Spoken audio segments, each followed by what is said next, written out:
Hi అండి. నమస్తే. ఈరోజు నేను సేమియా పాయసాన్ని అయితే ప్రిపేర్ చేస్తున్నానండి. మీరు ఎప్పుడైనా స్వీట్ తినాలి అనిపించినప్పుడు లేదా దేవునికి నైవేద్యంగా పెట్టాలి అనుకున్నప్పుడు ఎంతో సింపుల్‌గా అయిపోయే ఈ సేమియా పాయసాన్ని ఒకసారి ట్రై చేయండి. టేస్ట్ కూడా చాలా బావుంటుందండి. ఎంతసేపైనా ఈ సేమియా పాయసం చిక్కబడకుండా ఉంటుంది. అది ఏమిటో ఈ వీడియోలో చివర్లో చెప్తాను. వీడియో మొత్తం అయితే చూడండి. ముందుగా డ్రై ఫ్రూట్స్‌ని అలాగే సేమియాని మనము నెయ్యిలో వేయించి పక్కన పెట్టేసుకోవాలి.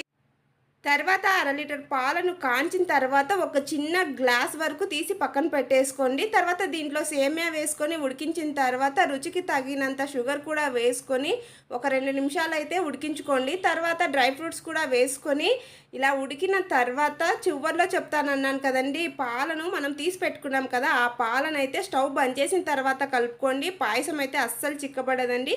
టేస్ట్ కూడా చాలా బావుంటుంది. నచ్చితే సబ్స్క్రైబ్ చేయండి.